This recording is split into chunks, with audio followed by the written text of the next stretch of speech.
चलिए सीधे मुद्दे पर आते हैं और लेंसकार्ट के इस बिल्कुल नए FY26 फाइनेंशियल रिपोर्ट को डीकोड करते हैं।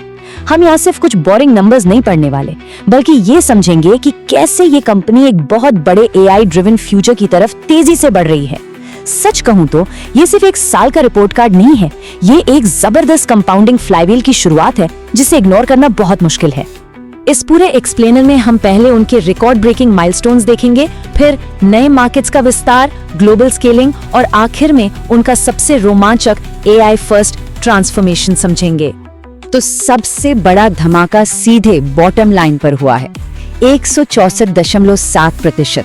लेंसकार्ट ने अकेले Q4 में इतनी हैरान कर देने वाली एडजस्टेड पैट ग्रोथ हासिल की है। ये कोई छोटा मोटा जंप नहीं है, ये साफ दिखाता है कि रेवेन्यू के साथ साथ असली मुनाफा किस तूफानी रफ्तार से बढ़ रहा है।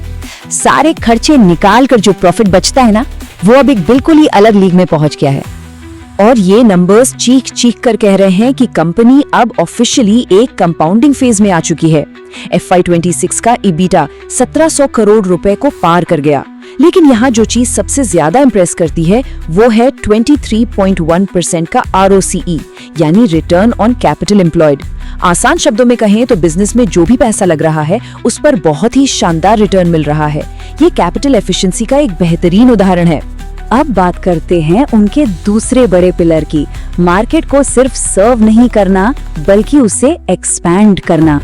देखिए, FY26 में लेंसकार्ट ने लगभग 23.8 मिलियन आई टेस्ट किए। ये नंबर खुद में बहुत बड़ा है, लेकिन असली मैजिक इसके अंदर है।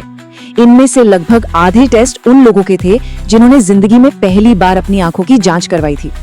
इसका सीधा मतलब ये है कि हर नया टेस्ट सिर्फ एक सर्विस नहीं है, बल्कि वो एक नए इंसान को इस एयरवेयर इकोसिस्टम में जोड़ रहा है। ये सीधे सीधे पूरी मार्केट का ही साइज बढ़ा रहे हैं।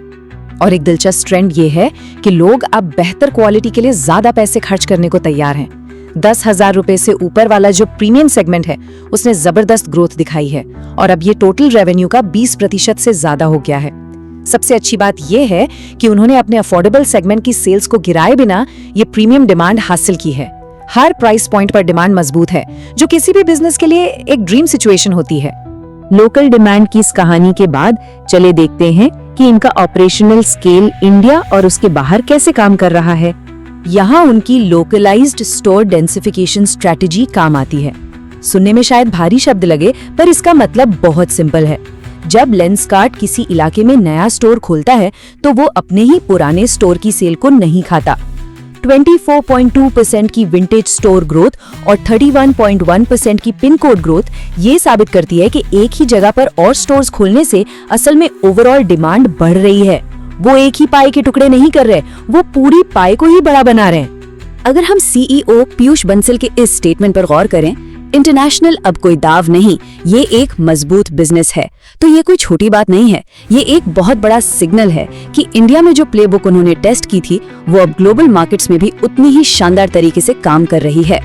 और ये इंटरनेशनल मोमेंटम इन आंकड़ों में साफ झलकता है। Q4 में इंटरनेशनल रेवेन्यू 35.4% बढ़ गया और प्रॉफिटेबिलिटी भी काफी सुधरी है। खासतौर पर मेलर ब्रांड की वजह से सनग्लासेस के वॉल्यूम में 36% से ज्यादा का जंप आया है।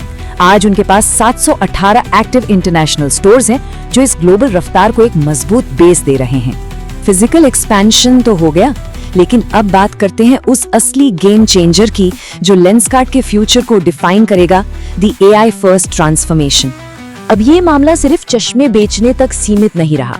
एक सिंपल आई टेस्ट से लेकर बिल्कुल high tech robotic factory floor तक सब कुछ आर्टिफिशियल इंटेलिजेंस के जरिए जोड़ा जा रहा है। AI को वैल्यू चेन के हर एक लेयर में इतना डीप इंटीग्रेट किया जा रहा है कि काम करने की स्पीड और एक्यूरेसी बिल्कुल नेक्स्ट लेवल पर जा चुकी है। तो बात ये है कि ये कोई रूटीन सॉफ्टवेयर अपडेट नहीं है, ये उनके DNA में एक बहुत बड़ा पैराडाइम शिफ्ट है। लेंसकार्ट अब खुद को एक कंज्यूमर टेक कंपनी से पूरी तरह कंज्यूमर AI कंपनी में बदल रहा है। और सच मानिए, अगले दशक के लिए ये मूव उन्हें पूरी इंडस्ट्री से मीलों आगे खड़ा कर देगा। इसी सोच का रिजल्ट है बी बाय लेंसकार्ट। ये नए AI पावर्ड स्मार्ट ग्लासेस एक बिल्कुल नए दौर की शुरुआत है। हम में से बहुत लोग दिन भर चश्मा पहनते हैं, राइट? इसी आदत का फायदा उठाकर इन ग्लासेस को सीधा गूगल जेमिनाई के साथ इंटीग्रेट किया गया है और एक्साइटमेंट का लेवल देखिए, 30,000 से ज्यादा लोग पहले से ही इसकी वेट लिस्ट में हैं। क्योंकि उनके पास हार्डवेयर और सॉफ्टवेयर दोनों का पूरा कंट्रोल है, तो फीडबैक के जरिए इसे तेजी से और भी बेहतर बनाया जा रहा है। तो इन सभी माइलस्टोन्स के बाद अब समझते हैं कि FY27 के लिए उनकी प्राथमिकताएं क्या हैं। फ्यूचर का ये पूरा विजन एक ऐसे सिस्टम पर टिका है जहां AI लगातार एक फीडबैक लूप बनाता है। अगर हम इमेजिन करें तो आंखों के टेस्ट का डेटा सीधे अगले चश्मे के डिजाइन को इम्प्रूव कर रहा है। सोशल मीडिया के नए ट्रेंड्स हफ्तों में नहीं बल्कि कुछ ही दिनों में फैक्ट्रीज तक पहुंच रहे हैं, और वो फैक्ट्रीज अब नियर फुल ऑटोमेशन की तरफ बढ़ रही हैं। इस तरह की स्पीड और एफिशिएंसी ट्रेडिशनल रिटेल में तो बिल्कुल नामुमकिन थी। इस पूरे एक्सप्लेनर को खत्म करने से पहले एक बहुत बड़े सवाल पर गौर करते हैं। दुनिया भर में अरबों लोगों को विजन करेक्शन की जरूरत है, लेकिन अभी तक मुश्किल से 50 मिलियन लोगों तक ही पहुंचा जा सका है। सोचने वाली बात है, जब ये AI ड्रिवन स्मार्ट ग्लासेस और इतने बड़े स्केल की ऑप्टोमेट्री एक साथ मिलेंगे, तो क्या ये ग्लोबल हेल्थ केयर को पूरी तरह से नहीं बदल कर रख देंगे? ये सब हमें याद दिलाता है कि इस लंबे सफर में अभी तो बस शुरुआत हुई है।